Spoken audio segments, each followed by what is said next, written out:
Okay, real talk. How many of you are currently doing more for your health than you've ever done in your life and feeling worse than you did 5 years ago? Like you cleaned up the diet, you're moving your body, you've got a supplement stack that costs roughly the same as a car payment. You've downloaded the sleep tracker and then downloaded a better sleep tracker because the first one was stressing you out. You've cut back on the drinking. You are genuinely, sincerely, exhaustingly trying. And yet, you still crash at 2 in the afternoon like clockwork. Your brain feels like it's running through wet concrete. You sleep 8 hours and wake up like you didn't sleep at all. The weight, it keeps creeping in around the middle no matter what you do. And your drive, and I mean that in every sense of the word, is just quieter than it used to be. Your hormones, they feel off in a way that's hard to explain, but impossible to ignore. And you're starting to wonder if this is just who you are now. And when you actually bring this up to someone, a doctor maybe, you get labs back that say normal. You get told it might be stress. You get told to sleep more. Helpful. Thank you. Hadn't considered that. Or my personal favorite, you get told it's just a part of getting older. Just part of getting older. You know what? Maybe. Or maybe we've collectively normalized feeling terrible and decided to call it aging.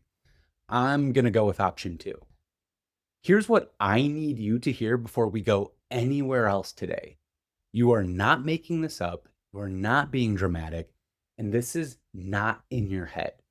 Your body is responding to something right now. And one of the biggest, most overlooked, most invisible sources of that something is sitting right on your kitchen counter. It's in the water bottle on your desk. It's in the container you just microwaved your lunch in. It's on the receipt you grabbed at the grocery store and shoved in your pocket without thinking about it. Because who thinks about receipts? It's plastic. I know. I know. Don't leave. Stay with me. I'm Dr. Nate Fulton, and this is Root Cause RX, where we don't chase symptoms, we find the pattern underneath them. And today, we are going deep on plastics, endocrine disruptors, and what they're actually doing to your hormones, your energy, your inflammation, and your nervous system. We're also going to talk about why the standard just do a detox advice is not only incomplete, it might actually be making things worse, which is a sentence I genuinely enjoy saying. This is a big one. Get comfortable. Maybe pour yourself some water, ideally not from a plastic water bottle, but we'll get there one thing at a time. Let's go.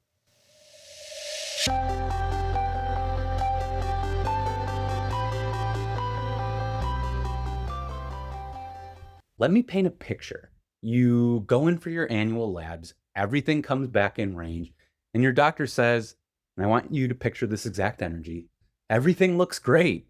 Big smile, very confident. And you sit there thinking, then why do I feel like this? Do I just not tell him? And then you don't tell him, and you go home with nothing. And you probably Google your symptoms for the 47th time. Maybe it's the fatigue, and I don't mean regular tired. I mean a specific kind of tired that has no obvious cause and no obvious fix. The kind where you sleep a full night and wake up already running on empty. Where getting through a normal Tuesday feels like a feat of endurance. Where you used to have energy left over at the end of the day, and now you're counting down to when you can sit down. And sitting down, it feels like the greatest reward a human being can receive. Maybe it's the brain fog, that maddening, disorienting experience of being mid sentence and just, wait, what was I about to say? Oh, yeah, losing your train of thought mid thought. You used to be sharp, you used to be quick. People used to come to you because you had it together. And now you're rereading the same email 3 times and still not quite processing it. And then you close it and open it again like something might have changed. That's not aging, that's a signal. Maybe it's the body composition piece. For women, it often shows up as stubborn weight around the hips and abdomen, a bloated feeling that never fully goes away, a body that just stopped responding the way it used to, like it didn't get the memo that you've been trying really hard. And for men, it's usually the midsection, that slow accumulation of belly and chest that wasn't there 5 years ago. Maybe it's the muscle that's harder to build and easier to lose, or workouts that used to make you feel strong, but now just make you feel tired and slightly resentful. Maybe it's the drive. And again, I mean that broadly. Overall motivation, get up and go. That inner engine that used to run on its own without you having to think about it. It's not gone, but it's muted. Like someone turned down the volume without asking, and you can't find the remote. For women, this whole picture often has a hormonal texture to it. Cycle irregularity, mood shifts that are harder to manage, more pronounced PMS, a feeling of being hormonally reactive to everything. When you bring it up, you get told your levels are normal for your age. For men, it presents differently. Lower drive across the board, softer muscle, less resilience, sometimes an emotional flatness that's hard to describe, but very real to live with. And you also get told your labs look fine. Normal for your age. What a thing to say to somebody who remembers feeling better. Or maybe none of that is quite your story. Maybe it's just this. You're functioning. You are showing up, doing the job, being the person everyone needs, keeping it together, handling it. Nobody would know, but you are not thriving. And there is a real difference between those two things. And your body, even if it can't articulate it, it knows, even if your labs don't. Here's what I want to nail down before we move forward. This is not random. Your body does not start malfunctioning at random. There is a pattern here, and the pattern has a physiology. When we feel this way, depleted, foggy, hormonally off, unmotivated, inflamed, something in the environment is communicating that to the body. Something is sending a signal. The question has never been, what's wrong with me? The question is, what is my body responding to? That's the lens we work from here. And today, we're looking at one category of signal that is enormous, that is daily, that is chronic, and that almost nobody is talking about enough. But first, let's address the thing everyone assumes is the problem. If I had $1 for every time someone came in convinced their hormones were just broken, I'd be recording this podcast on a yacht in the middle of the ocean with much better audio equipment. I get it, genuinely. When you feel the way I just described, hormones are the obvious suspect. It makes sense. So women ask about estrogen and progesterone, they check the thyroid, they start researching hormone replacement, and they fall down a very long internet rabbit hole at 11 p.m. and arrive at my office with a printed stack of articles. I have seen this and I respect the commitment. Men, they check their testosterone, maybe start thinking about TRT. Maybe they try a few things they saw advertised during a podcast. No offense to those podcasts. And sometimes those approaches do legitimately help. I want to be clear about that. I am a big believer in HRT. I am not here to say hormone support is never appropriate. I prescribe it when appropriate. But here's what I keep seeing. People get their hormones optimized, the levels come back up into range, the dosages are adjusted, and everybody high fives. And yet they still don't feel right. Still tired, still foggy, still off, just now also spending money on hormones. And that's because we have been asking the wrong question. We keep asking, what are my hormone levels? When the real question that actually matters is, are my hormones even working? Think about it this way. Imagine you have a TV remote. The batteries are fine, fully charged, brand new, but someone covered the TV receiver with duct tape. The remote is working, the batteries are good, but the TV is not changing channels. You could put in more batteries. You could get a better remote. You could throw the remote across the room in frustration, which, relatable, but the problem isn't the remote or the batteries. The problem is that the signal isn't getting through. And that's hormones. Your hormones don't just randomly break. They are a communication system and one of the most sophisticated signaling networks in biology. And the problem isn't always the signal itself. Sometimes the problem is what's interfering with how that signal is actually being received. This is the shift from hormone levels to hormone signaling, from what are my numbers to what is my body actually doing with those numbers. When we make that shift, a completely different picture begins to emerge. Okay, let's get into the actual biology. And I promise this will not feel like a textbook. I just want you to actually understand what is happening inside your own body. This is genuinely interesting stuff. And I am not saying that because I'm a doctor. Here's how hormones work in the simplest terms I know.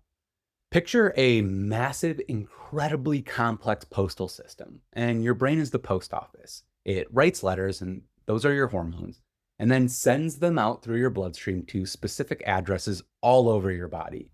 Every organ, every tissue, every type of cell has a mailbox, and that mailbox is called a receptor.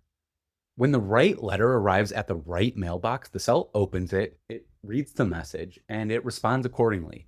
More energy production, different mood chemistry, reproductive cycle changes, immune adjustments. Your body is running this postal system billions of times a day. And unlike actual postal systems, it is remarkably reliable most of the time. Now, what happens when someone starts stuffing fake letters into these mailboxes? Letters that look like the real thing, same size, same shape, similar enough that the mailbox opens, but the message inside is wrong or scrambled, or it blocks the real letter from getting in at all. That is what we're talking about today. And here's the thing that I really need you to understand before we go any further. This entire system is built on one thing: perception. Your cells don't have opinions. They don't know what you want. They can't read your intentions. They are not rooting for you. They only know what signals are arriving. And they respond to that perceived environment, not the real one that you're trying to create. I say this to patients constantly. Your body responds to signals, not your intentions. You can want to be healthy more than anything. You can be doing everything right.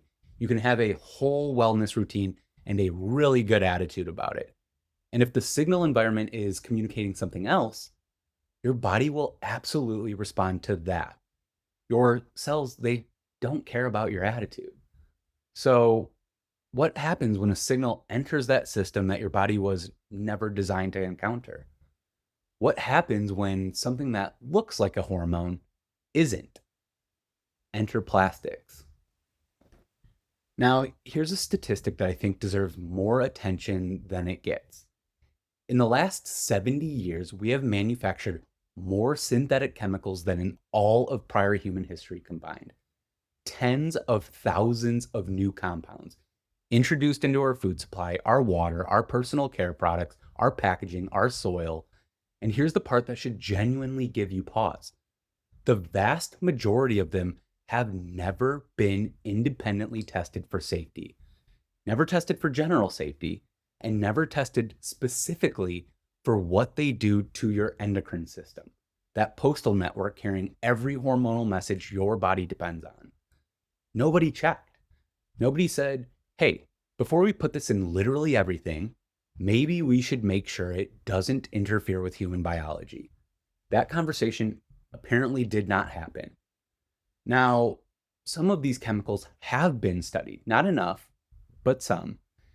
And what researchers found when they did look is pretty alarming. Among the most studied are a class called endocrine-disrupting chemicals, or EDCs. And within that class, two groups keep showing up everywhere in the research: BPA, or bisphenol A, and phthalates. These are the chemical building blocks of most modern plastics. Food containers, water bottles, packaging, personal care products, receipts, medical equipment. They are everywhere. And I mean that in the least reassuring way possible.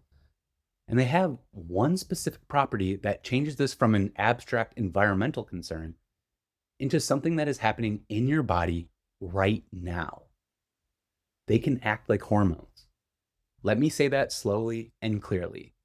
These synthetic petroleum-derived chemicals, the same stuff your water bottle is made of, can enter into your body, find their way to your hormone receptors, and deliver messages.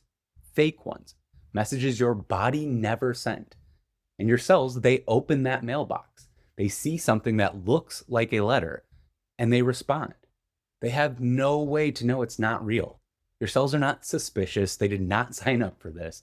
They are just doing their job. Here's that mechanism in plain English. EDCs, or endocrine disrupting chemicals, do one of three things in the body. They mimic, they bind to a receptor, and they activate it the way a real hormone would, except your body never produced the hormone. Your cells get a message that was never written, an instruction that was never meant to be sent. The hormonal equivalent of someone replying all to an email they were never supposed to receive. Number two, they block. They fit into the receptor, snug enough to occupy it, but they don't activate it. Like a key that fits the ignition but won't start the car. Now your real hormones show up and they can't get in. The message is jammed. The real letter never gets delivered because something is already sitting in the mailbox taking up space. Or they alter the system entirely, changing how your cells express genes, how enzymes work, how your body produces and clears those real hormones. Not just one message disrupted, the whole mailroom is compromised. The postal system is in chaos. Nobody knows what's real anymore. And the kicker, the part that makes this so insidious, is that your body cannot tell the difference between a real signal and a convincing imitation. It has no filter for this, no alarm that goes off, no little notification that says, warning, this hormone is not from us. It just responds. Your body doesn't know the difference between a real signal and something that just looks like one. And that right there is the whole problem. Okay, I know what's coming. Some of you are probably already thinking it. Dr. Nate, I get it, but how much is actually getting into me? I use plastic, sure, but so does literally everyone. Are we really all that affected? And that's fair to wonder, so let's look at it. The research on this is clearer than most people realize, and it's more concerning. We are not talking about some massive, dramatic exposure event. We're not talking about accidentally eating an entire water bottle. We're talking about chronic, low-level, daily accumulation, the slow drip. And the slow drip, over months and years, it adds up to something really significant. Here are your main exposure routes, and some of these might surprise you. The biggest one is heating plastic. This is where the real action is. When you heat plastic, the chemical bonds holding it together, they start to break down. And when those bonds break down, BPA and phthalates, they leach out directly into whatever is in contact with that plastic. Your food, your drink, whatever is in that container. Think about what that actually looks like in a normal day. Microwaving leftovers in a plastic container, pouring boiling water into a plastic cup, leaving your water bottle in a hot car and drinking from it an hour later, which at this point is basically a warm plastic soup with a hint of whatever you were actually drinking. Heating vegetables in one of those microwavable steam bags, getting your morning coffee in a paper cup, which, by the way, is lined with plastic, steeping your tea in one of those silky mesh tea bags, which are made of nylon or polyester, also known as plastic, sitting in near boiling water for several minutes. Every single one of those is an active transfer event. The heat is doing chemistry on your behalf, unfortunately. And before somebody types a comment, yes, I know, it says it's BPA free, and I see you. Here's the thing. BPA free does not mean endocrine disruption free. When the industry pulled BPA after public pressure, they largely replaced it with compounds called BPS and BPF, structurally similar chemicals. The research suggests some of these alternatives are equally disruptive to your hormones, and in some cases, potentially more so. BPA-free was a regulatory and marketing response, not a biological safety guarantee. We've seen this exact playbook before. Red dye number 3 was recently banned by the FDA over cancer concerns. So what happened? Some companies did the right thing and they switched to food-based colorings, beet juice, turmeric, paprika, real ingredients. But a lot of others, they just swapped it for a different synthetic. Red 40, red iron oxide, still synthetic, still untested for long-term safety, just not the one that got banned. They pulled one chemical, dropped in another, and then called it progress. That's the pattern. And once you see it, you can't unsee it. Food packaging, plastic food containers, plastic wrap, the epoxy lining inside canned goods, all sources of ongoing low level exposure. Acidic foods, tomatoes, citrus, anything vinegar based, they accelerate that leaching. So, that can of tomatoes you use for pasta sauce, that lining is having a conversation with your food the whole time it sits on the shelf. Personal care products, phthalates specifically are used as solvents and fragrance carriers in a huge range of products. Lotions, shampoos, body wash, cologne, aftershave, hair products. Both men and women are equally affected. And they don't just sit on top of the skin, they absorb right through it. Your skin is a permeable membrane. Products that you apply daily and leave on are meaningful exposure routes that most people never think about. Drinking water. Most municipal water supplies contain measurable levels of endocrine disrupting chemicals, not because someone is adding them intentionally, but because they accumulate over time from agricultural runoff, from pharmaceuticals that pass through the human body and into the water supply, from industrial discharge. And here's the part that most people don't know. Standard municipal filtration was not designed to catch these compounds. It was designed for bacteria and sediment. EDCs are a different problem entirely. And you might be thinking, I have a filter, the one connected to my fridge, the Brita on my counter. Yeah, I hear you. But those aren't doing it. They were never built to filter out endocrine disrupting chemicals. It requires a whole different level of filtration. We're talking about solid carbon block filters or a reverse osmosis system. Those are the two that actually move the needle on EDC removal. And they're not the cheapest option. But if there is one place in your life where the investment makes sense, it is your water. Now, here's the physiology piece that makes this particularly relevant to how you feel long term. BPA and phthalates are lipophilic. It's a chemistry term meaning they love fat. They bind to fat. They accumulate in fat tissue. So they don't just pass through and exit. They can be stored, building up in your fat cells over time. And they can be released back into circulation when that fat ends up getting mobilized, whether that's during fasting, during intense exercise, or during significant weight loss. So here's the uncomfortable truth. Your EDC burden isn't just about what you were exposed to today. It's about what's been accumulating in your tissues potentially for years. It's not one exposure, it's the accumulation. And the question needs to stop being, am I exposed? Because the answer to that is yes, we all are. The real question is, how much has accumulated in my body? And what is my body actually doing with it? Let's get specific because this is the section where I want you to see yourself.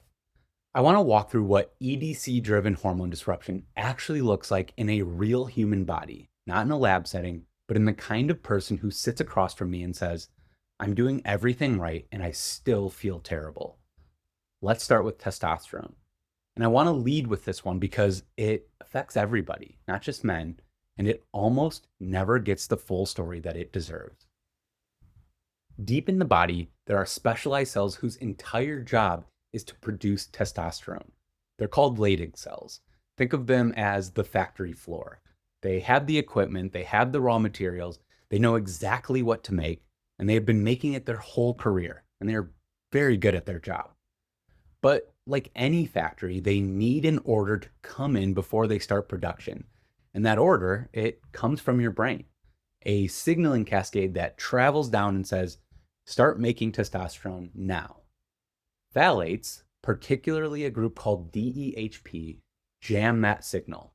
They interfere with the cells directly, and they disrupt the communication line that tells those cells to produce in the first place. It's like someone jamming the frequency the brain uses to call the factory. The factory's still there, the equipment's fine, the workers are ready, the order just isn't getting through. So now it's not that your body forgot how to make testosterone, it's that something is interfering with that call. And in men, This this shows up as what I describe as a slow dimming, lower energy, lower libido, harder to build and hold muscle, recovery from workouts that drags on longer than it used to. Motivation flattens, resilience to stress decreases, more irritable, less patient, quicker to feel overwhelmed. And here's the one that surprises men the most: emotional reactivity, a kind of moodiness that feels out of character. Men don't usually think hormones when they notice this. They think they're stressed or burnt out or just having a rough stretch. They do not think, I wonder if my plastic water bottle is doing something to my testosterone. Now, the population data on this, by the way, is not subtle. Average testosterone levels in men have been declining for decades. Studies comparing men of the same age across generations consistently show the decline. Sperm quality is also declining. Phthalate exposure is one of the variables that keeps appearing in this research, and it's not the only factor, but it is a real one, and it deserves to be in this conversation. And this isn't just a men's issue. Testosterone is not just a male hormone, it is a human hormone. Women need it too. It drives energy, libido, mental clarity, mood stability, muscle integrity. It's not optional, it's foundational. And when they suppress that signal in a woman, she loses all of those things. The fatigue deepens, the motivation flattens, the drive quietly disappears. Her body composition starts to shift in ways that don't respond to diet or exercise the way that they used to. And she starts to feel like she's doing everything right and getting nothing in return, because she is. And what does she get told? It's perimenopause, it's stress, it's depression. Here's a prescription. Try yoga. And maybe some of that is true. But what often isn't a part of that conversation is that her androgen signaling may be actively suppressed by chemicals she's been exposed to every single day without knowing it and without anyone thinking to ask. That's not a personal failing. That is a physiological reality that isn't getting enough attention. Now, let's talk about estrogen. And this one plays out differently depending on the body we're talking about. BPA has a well-documented affinity for estrogen receptors. All that means is that BPA can walk up to the same receptor that your own estrogen uses, bind to it, and activate it. Your cell, it gets an estrogenic signal, one that your body never actually produced. And the body, it receives that message that it didn't send. In women, that tends to look like what clinicians call an estrogen dominance pattern: heavier periods, irregular cycles, significant PMS, that mood instability in the second half of the month, the week or two before the period arrives, bloating that won't quit, breast tenderness, weight that parks itself in the hips and lower abdomen and simply refuses to move no matter what you do, and also a general sense that your body is just operating on a schedule that you didn't agree to. In men, this picture looks different: more chest fat, more abdominal fat that accumulates despite a reasonable diet and exercise, which is confusing and deeply annoying, and reduced testosterone activity because testosterone and estrogen, they exist in a ratio. And when that ratio tips in the estrogenic direction, androgen signaling drops. A lot of men who come in thinking they need testosterone therapy, they actually have a signaling environment that has been quietly tilting that ratio for years. They don't need more testosterone so much as they need to stop giving their receptors mixed signals. And here is the piece that makes all of this so maddening. BPA doesn't produce normal estrogenic activity, it produces altered estrogenic activity, which means a woman's estrogen levels can look completely normal on a standard blood panel, and her body is still receiving abnormal input. The number looks fine, the signal doesn't. You can have normal hormone levels and abnormal hormone signaling, and most conventional testing will never catch that distinction. It will hand you a piece of paper that says normal and send you on your way. Then there's the thyroid. And I want to spend a minute here because this one is particularly frustrating to watch. So many people are on thyroid medication. Their labs come back and the doctor says everything looks fine.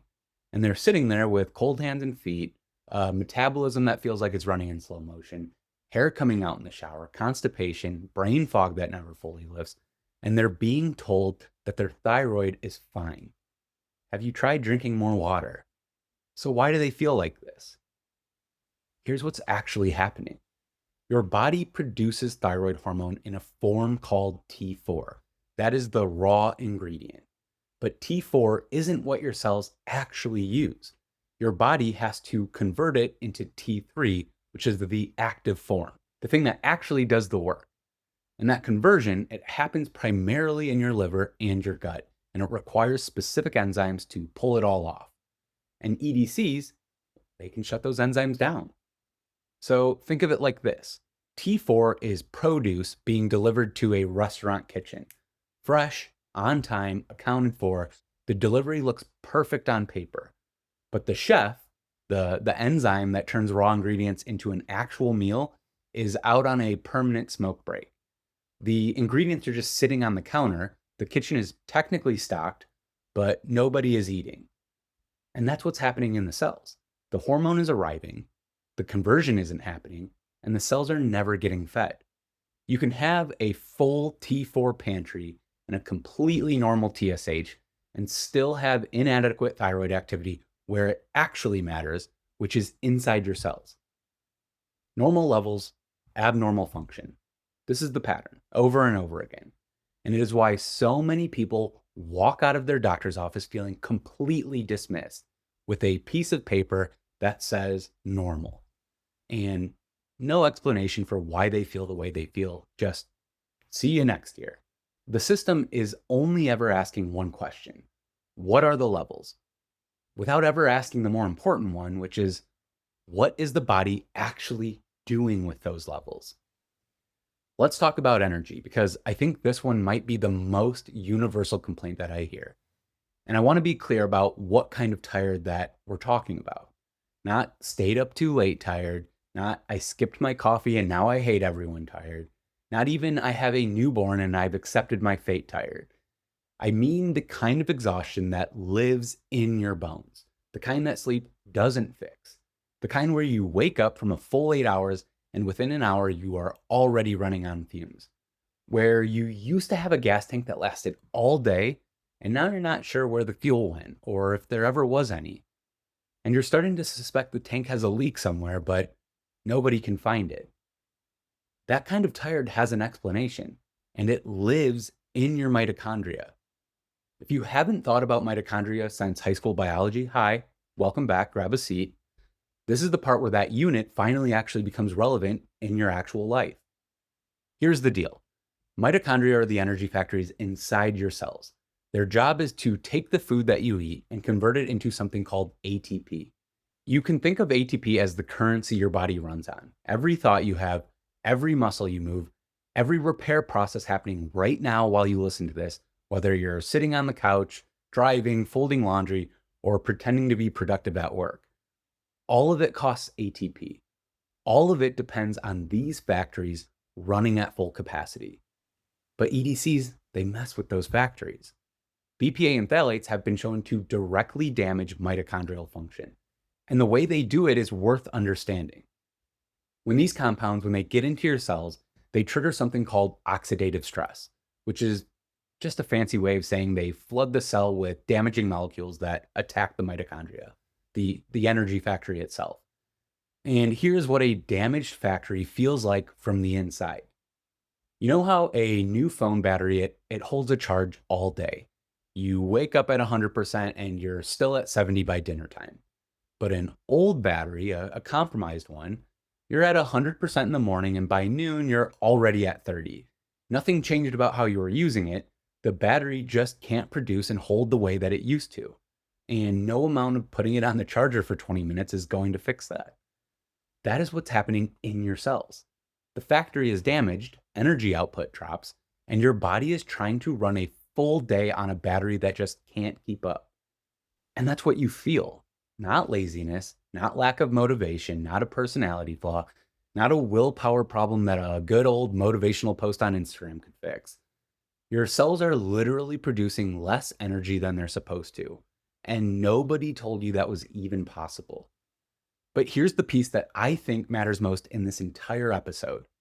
Your body, it has a hierarchy, a hardwired, non-negotiable order of priorities.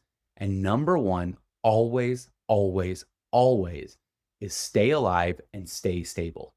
Everything else is secondary. Feeling good, having energy, libido, emotional regulation, mental clarity, all of it sits downstream from number one. And your body did not consult you about this prioritization, and it does not take feedback. So when your cells, when they are registering a threat, whether it's oxidative damage, disrupted signaling, a chemical environment that doesn't feel safe, your mitochondria respond. They redirect. They pull energy away from making you feel good and redirect it towards managing the threat. Think of it like a city during a power crisis.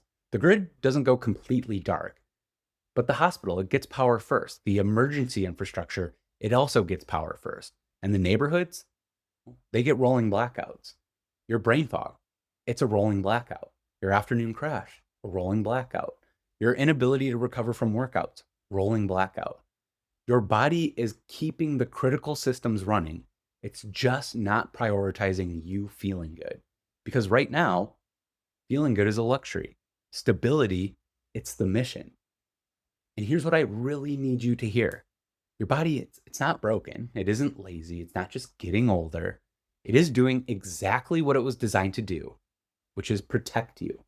It's just doing it in an environment it was never designed for. And it is genuinely trying its best under genuinely unreasonable circumstances. So throwing adaptogens at that, or more B vitamins, or iron, or a different pre-workout, or a fourth cup of coffee, it's like trying to fix rolling blackouts by buying more lamps. You haven't touched the source of the problem. You're just adding more things that need power. You have to change the signal, not prop up the response to it. There's a symptom cluster I hear described all the time, and people always struggle to put words to it because it's never really one specific thing. It's more like a background hum, a low grade, pervasive sense that something is just off. You feel puffy. Your joints are stiff in the morning, your hands, your knees, your lower back. You walk to the bathroom when you wake up like you're 92, and then you're fine by 10 a.m. and you have no explanation for either of those things. Your brain, it feels like it's running on static. You're slower to recover from everything. Workout, a bad night of sleep, getting sick, a stressful week. Things that used to bounce off of you now stick. Foods that never bothered you before now feel like they are doing something to your digestion. Stress, it hits harder and it lingers longer than it used to. And if any of that sounds familiar, here's what's actually going on. This is a chronic low-grade immune activation, and it is one of the most underappreciated consequences of ongoing EDC exposure. Your immune system, it has specialized cells called macrophages, whose job is to identify threats and respond to them. And when these chemicals, when they accumulate in your fat tissue, your macrophages, they notice. There's no infection, there's no pathogen, no actual biological emergency, but the chemical burden registers as something worth responding to. So the immune system, it does what it's built to do. It responds. Nobody told it not to. It's just doing its job. And it releases inflammatory signals. And in the short term, like fighting an infection or healing a wound, that's perfect. That is exactly what we want. The system is working the way it was designed to. But here's the problem. Imagine your smoke detector going off, but there's no fire. And whatever is triggering it just never goes away, so it never stops. It's not a full blaring alarm, just a constant low beep. All day, every day, you can't find it, you can't turn it off. That's chronic inflammation. The trigger doesn't resolve, so the response doesn't resolve. And your immune system, it just stays on a low simmer indefinitely. And that simmer, it has consequences everywhere. Brain fog, because inflammation in the brain directly disrupts how efficiently your neurons fire and talk to each other. It's like trying to have a conversation through a bad connection. The signal's there, but something keeps cutting out and you just keep saying, yeah, as if you understood what they were saying. Poor sleep, because inflammatory signals, they interfere with your sleep architecture. You go through the motions of sleep, but you don't actually spend enough time in those deep stages where your body actually does its repair work. You sleep, you just don't recover. Slow recovery from workouts because your immune resources are already occupied. They're managing that simmer instead of being readily available for the acute repair that your muscles need after training. You put the work in, the return just isn't there. And increased reactivity to everything because a primed immune system is a hair trigger system. Foods, environmental triggers, emotional stress, they all hit harder because your baseline is already elevated. And here's the part that makes this genuinely hard to escape. Inflammation, it impairs mitochondrial function. Impaired mitochondria, they produce more oxidative stress. More oxidative stress, it drives more inflammation, which then impairs the mitochondria further. It's a loop. And the system is sustaining the very state that you're trying to get out of. The way out of the loop isn't through the loop. It's by removing that trigger that started it. I want to share a concept that I think most people have never heard framed this way. And once you hear it, you'll likely start seeing it everywhere. Your nervous system is constantly running a background program. It never turns off, it never takes a lunch break, never clocks out. Underneath everything you're consciously doing, working, talking, sleeping, doom scrolling at midnight, your autonomic nervous system is quietly scanning your environment and asking one question on a loop. Are we safe? Not safe in the philosophical sense, but safe in the survival sense, as in, is this an environment that I can relax and function well in? Or do I need to mobilize everything that I've got for defense? And here's what most people don't fully appreciate. That assessment isn't just responding to emotional stress or physical danger, it responds to everything: temperature, sleep debt, nutritional status, relationship quality, emotional load, and chemical signals from your environment, including the chemical signals coming from your EDC exposure. Here's where this gets really relevant because this connects directly to your cortisol, your stress hormones, and your blood sugar.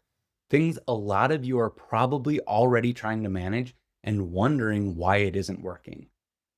Chronic EDC exposure has been associated in research with dysregulation of the HPA axis. That is your hypothalamic pituitary adrenal axis, or basically your central stress response system. Phthalates in particular have been shown to alter cortisol production and interfere with the receptors that cortisol uses to actually talk to your tissues. What does that look like in a real body? For some people, cortisol is too high in the evening when it should be dropping. They feel wired at 10 p.m. They lie in bed exhausted, physically done, but their brain won't turn off.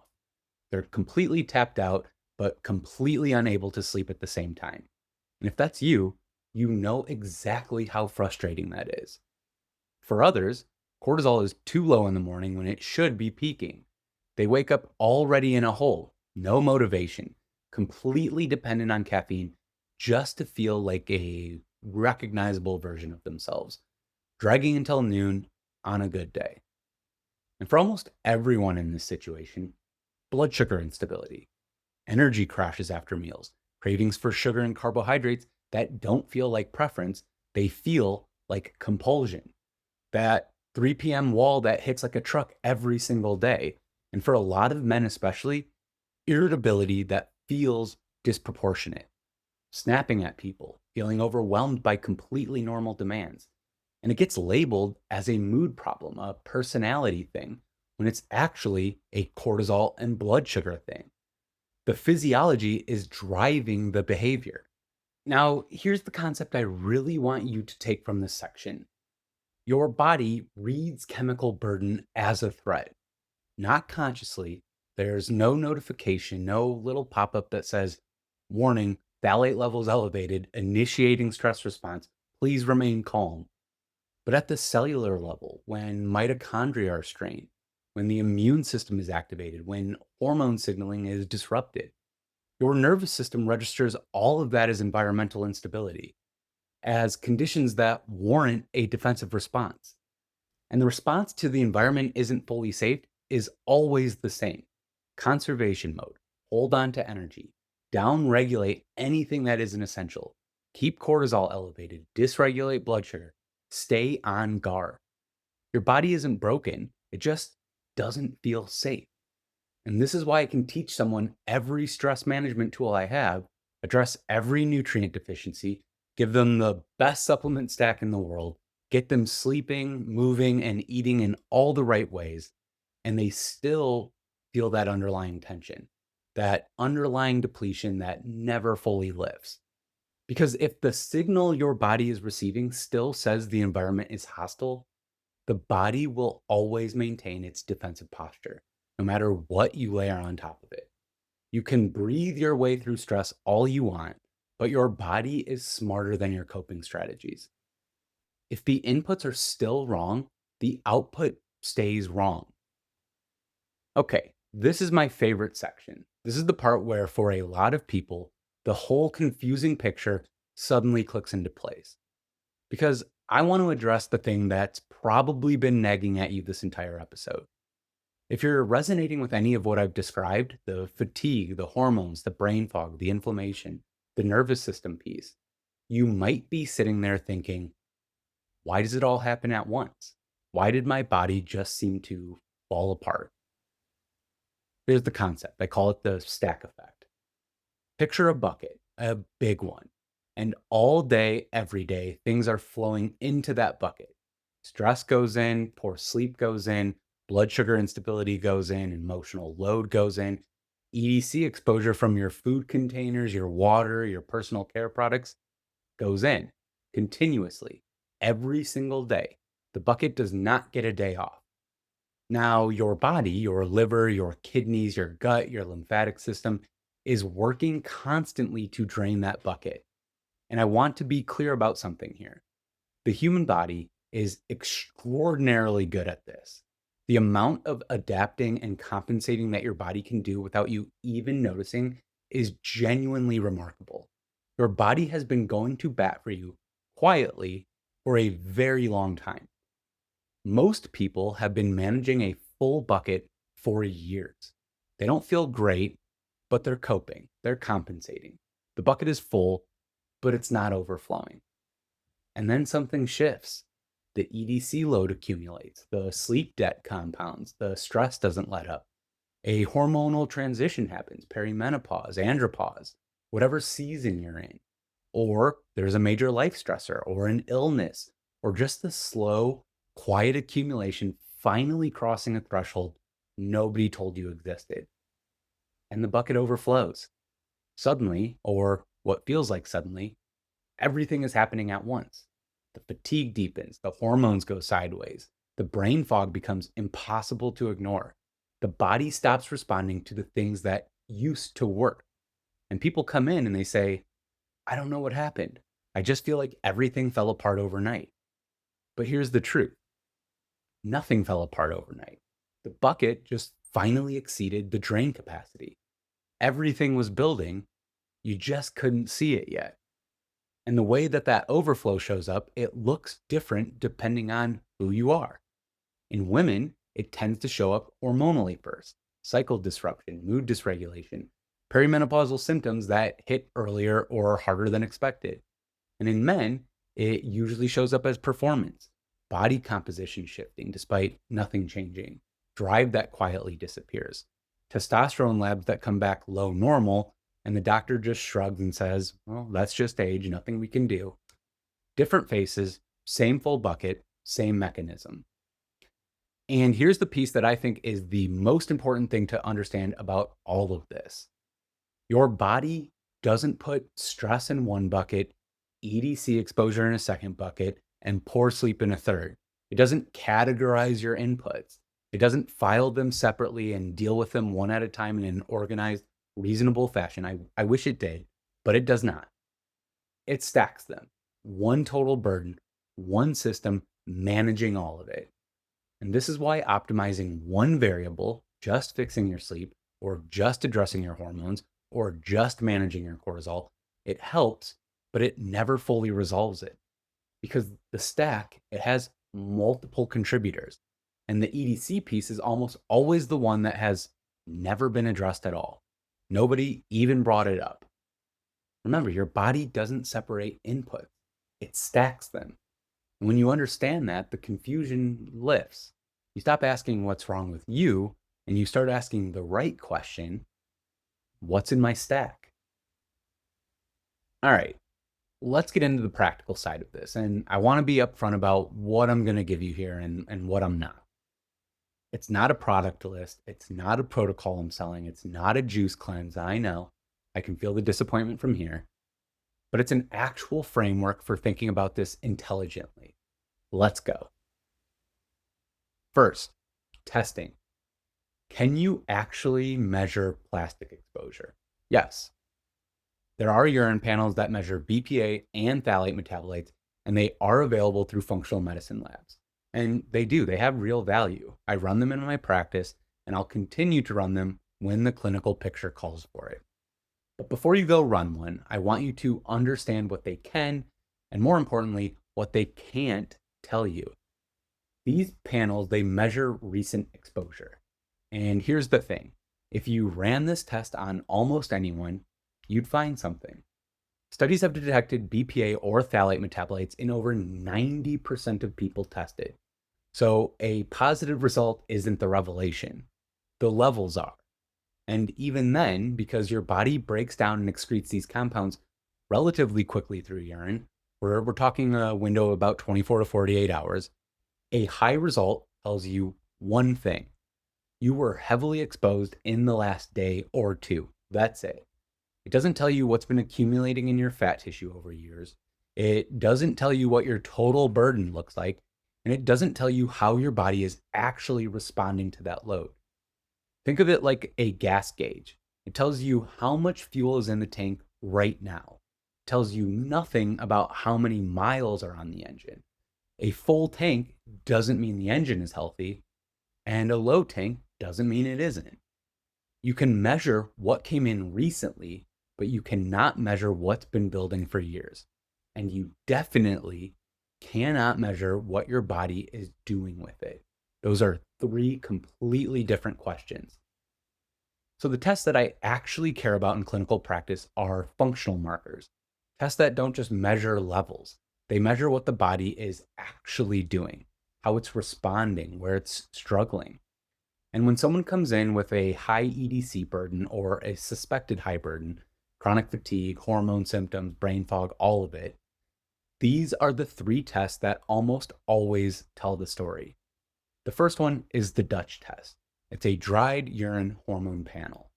And I want to be clear about why this one matters for ED exposure specifically. We talked earlier about how BPA mimics estrogen and how phthalates, they suppress testosterone signaling.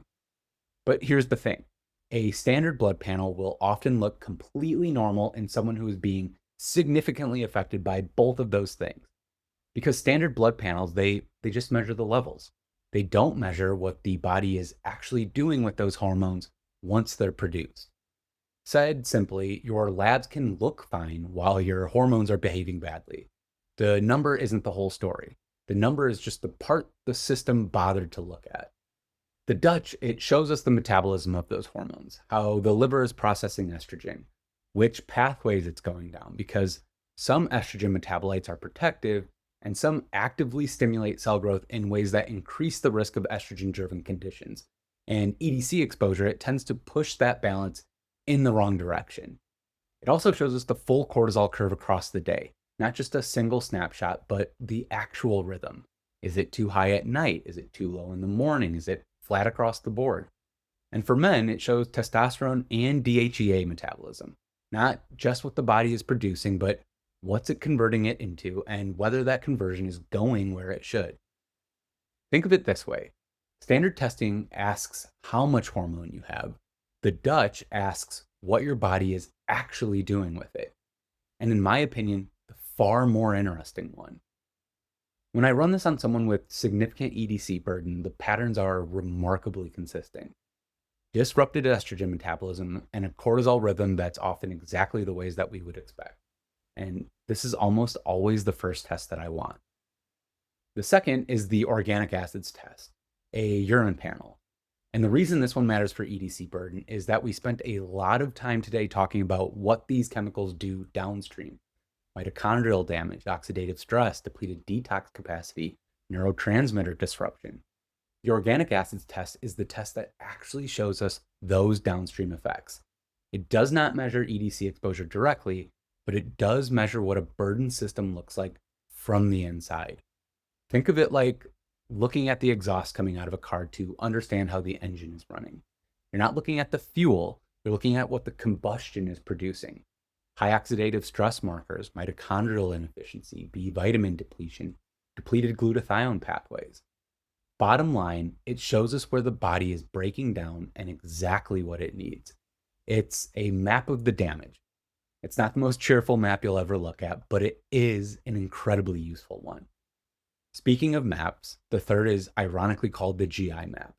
It is a gut microbiome and intestinal health panel. And this one is critically underappreciated in the context of EDC burden.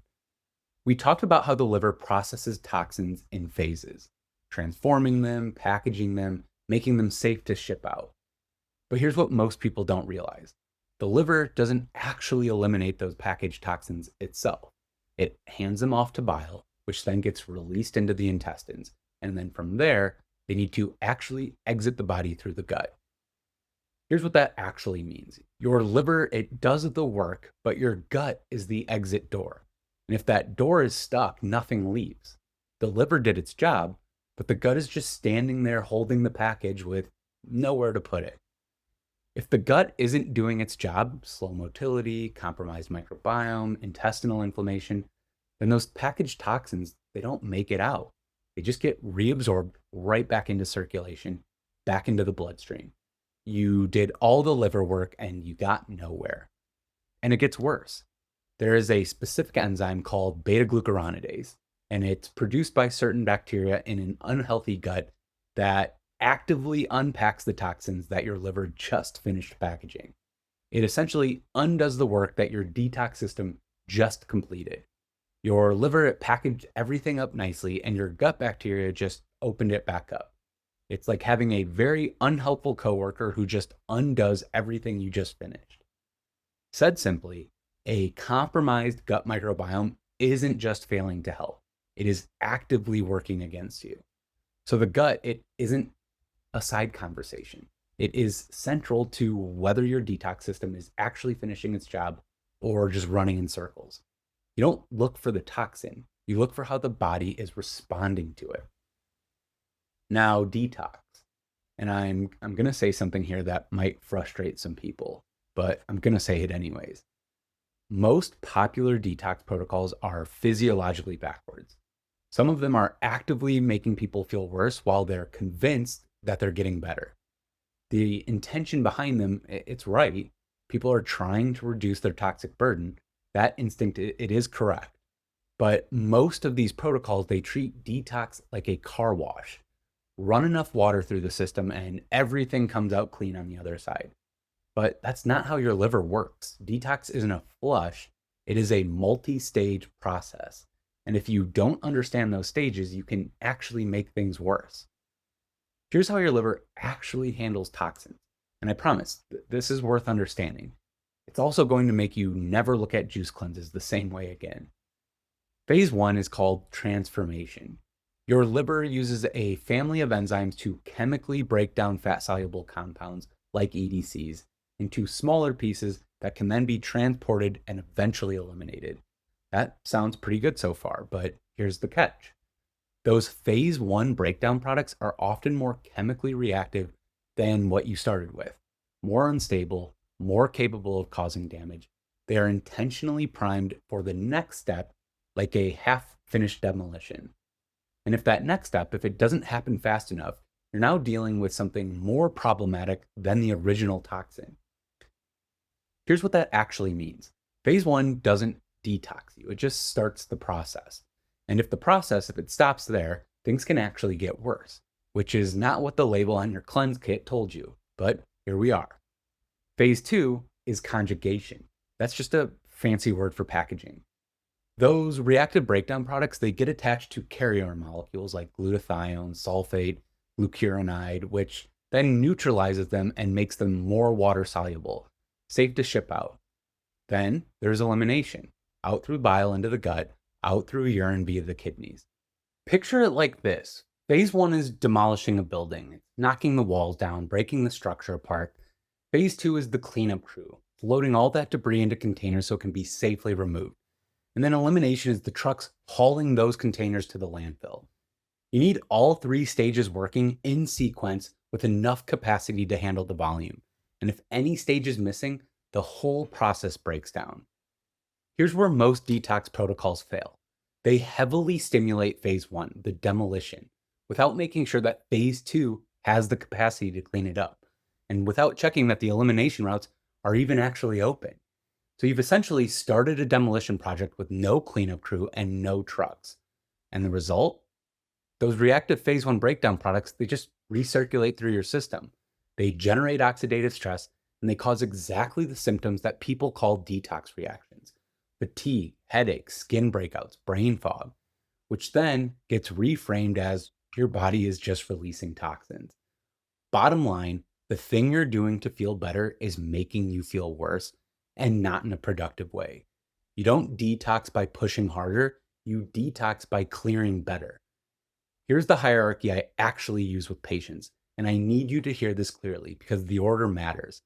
Don't skip ahead. I know you want to. Don't. Step one, reduce the incoming load. Before any supplement, before any protocol, before anything else, you have to reduce what's coming in. We'll cover the practical steps in a minute, and they're simpler than you think. Step two, stabilize the system.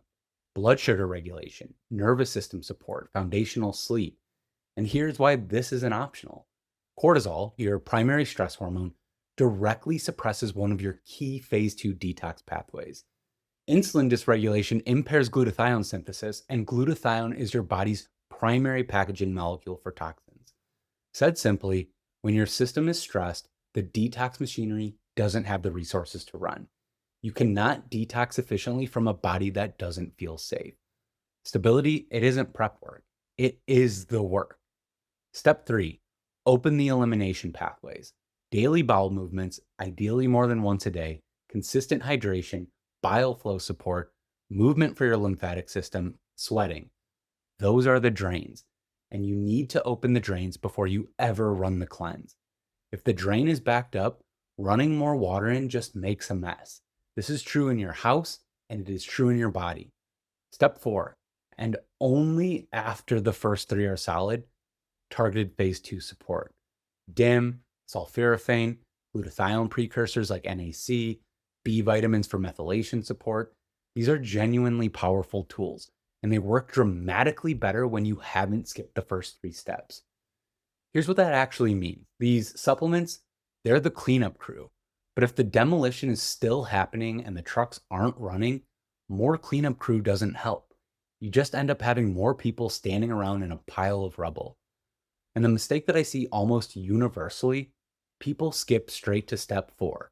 They buy the liver support bundle, they do the 10-day cleanse, they feel rough for a week, push through it because someone told them that that means that it's working. And I want to be very clear that feeling terrible is not always a sign that something is working. Sometimes it just means you feel terrible. And then they may end up feeling marginally better at the end of it, but then 90 days later, they're right back where they started because they never addressed the ongoing input. You cannot supplement your way out of a burden that you are actively maintaining. Now, let's land this episode with something actionable. And before I give you the list, I want to say something really important. You are not going to eliminate plastic from your life. That is not the goal. And anyone telling you that it is, well, they haven't been to a grocery store recently or a gas station or left their house in general. Plastic is woven into modern infrastructure at a level that makes total elimination completely impossible. And frankly, trying to achieve it would be its own kind of stress. And chronic anxiety about your environment is in fact an input into the stack. So let's skip that entirely. This is about identifying the highest exposure, highest impact changes, and making those first, not perfection. Signal reduction. The 20% of changes that address 80% of the burden. Here's what actually moves the needle. Number one, never heat food or drink in plastic. This one is non-negotiable, and I want to be direct about it. Heat is the primary driver of leaching. Microwaving in a plastic container, pouring hot liquid into a plastic cup, drinking from a water bottle that's been sitting in a hot car all afternoon. Every one of those is an active transfer event. You are accelerating EDC migration directly into whatever it is you're about to consume. Switch to glass or ceramic for anything involving heat. This is probably the single highest impact change that you can make because a set of glass containers, it's not expensive. And the return on that investment, it's significant. Number two, switch your water bottle to either stainless steel or glass. You drink from this thing all day long. If it's plastic and it's sitting in a warm environment, whether it's your car, your gym bag, your desk in the afternoon sun, you are getting a slow, continuous EDC exposure with every single sip all day, every day.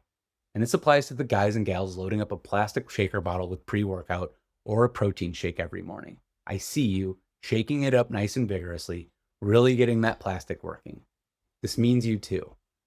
Number three, and this also ties back to number one, switch to glass for food storage, especially for acidic foods or fatty foods or anything that you're reheating.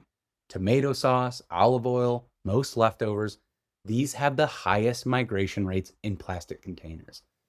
Glass storage sets, they're widely available, they're not expensive, and they last indefinitely, which means they're probably actually cheaper over time than replacing the warped, stained plastic containers that you've been meaning to throw out anyways. You know the ones. Number four, check your personal care products. This is the one that nobody thinks about. Look at the ingredient label on your lotion or your body wash or your shampoo or your deodorant or your aftershave. And if you see the word fragrance, just know synthetic fragrance is almost universally a phthalate delivery system. These aren't products that you use once in a while. They go on your skin every single day, high contact, long exposure time. This is where it really adds up quietly in the background while you think you're just smelling nice. You don't have to throw out everything at once, but start with the products that you use every single day without fail and begin to switch those out. Number five, filter your water. A solid carbon block filter, whether it's the under the sink kind or a quality countertop unit, it removes a meaningful portion of EDCs from your tap water. It's not perfect, but it does reduce a background exposure that's happening every single day of the year. Every glass of water, every time you cook, it's worth it. And number six, this one sounds so small you might be tempted to skip past it, but please don't. Wash your hands after handling receipts. Thermal paper, which is the kind used for store receipts, ATM receipts, parking tickets, it has a high concentration of BPA coating the surface. And when you handle a receipt and then eat with your hands or touch your face or rub your eyes, you are transferring BPA directly through your skin. It's a surprisingly significant exposure route for something that feels like a non-event. And the fix, it's completely free and takes 5 seconds. Just wash your hands. You were going to do it anyways, hopefully. And that's the list. Nothing on it requires you to become a different person. Nothing requires overhauling your entire life or spending significant money. These are practical, achievable, high impact shifts that, layered together with everything we've talked about today, meaningfully reduce the total signal that your body is receiving. This isn't about perfection. It never was. It was about removing the biggest signals first and small, consistent changes that compound over time. That is how this works. Now, I want to end with something that I find myself saying to patients a lot. Usually, after we've been through everything, the testing, the patterns, the physiology, when someone is sitting with a lot of new information and some complicated feelings about what their life has looked like up to this point, I remind them that their body has been doing its best the entire time. Every symptom you've experienced, whether it's the fatigue, the disrupted hormones, the brain fog, the poor sleep, the body composition that stopped cooperating, the drive that went quiet, the low-grade inflammation, or that persistent sense that something is just off. None of that is your body betraying you. None of it is weakness, and none of it is you falling apart. It is your body doing exactly what it was designed to do, which is to respond intelligently to the environment that it's been living in. Your body adapted, it protected you, and it compensated for years quietly without asking for anything in return, under conditions it was never built to handle. That is not failure. that is a remarkably capable system doing its absolute best with what it's been given. You were never broken. The question has always been the same one that we started with today. What is my body responding to? And now you have more of the answer. So you don't need to go home and tear your kitchen apart. You don't need to add a new anxiety about plastics on top of everything else you're already carrying. That is not what this is for.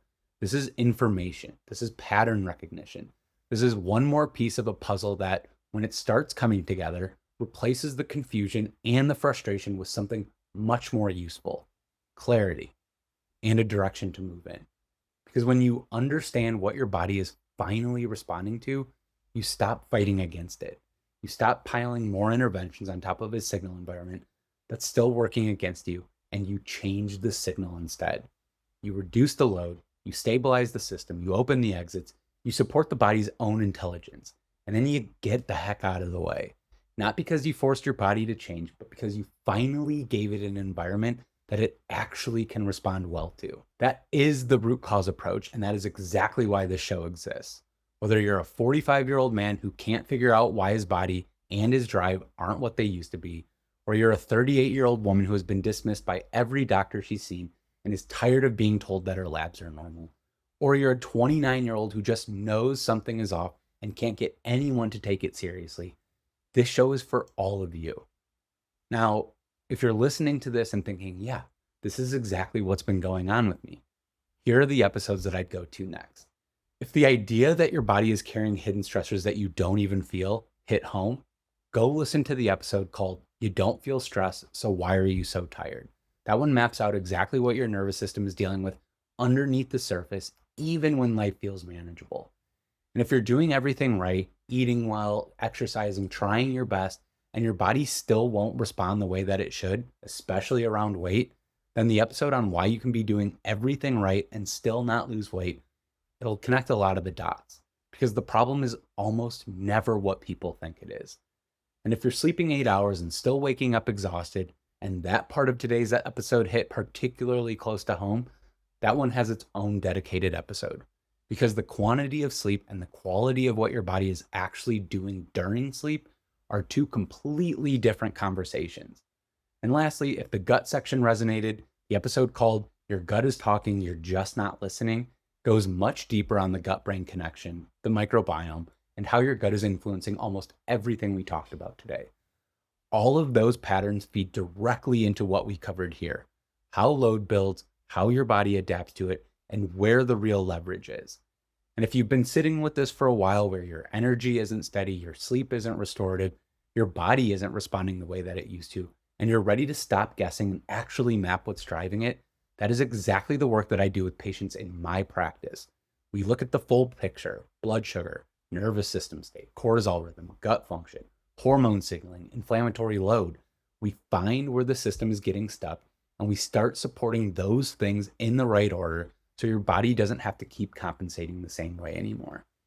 That is when things start to feel different, not because you pushed harder, but because the system finally got what it actually needed. If that is where you are, the information about working with me is in the show notes. And if you're watching on YouTube, hit subscribe. There are new episodes every week. If you're on Spotify or Apple Podcasts, tap follow so you never miss one. And if the show is giving you real value, leave a review. Every follow, every subscription, every review, that is what gets this content in front of the people who need it most. That is how this show grows. And that matters because there are a lot of people out there with these exact patterns who have never had anyone explain what's actually going on.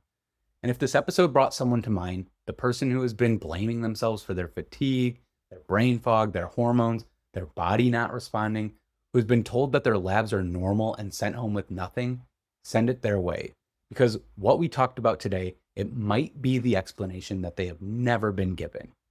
Thank you for being here. This is the Root Cause RX podcast, where we stop chasing symptoms and start understanding the signals behind them. I'm Dr. Nate, and I will see you on the next one.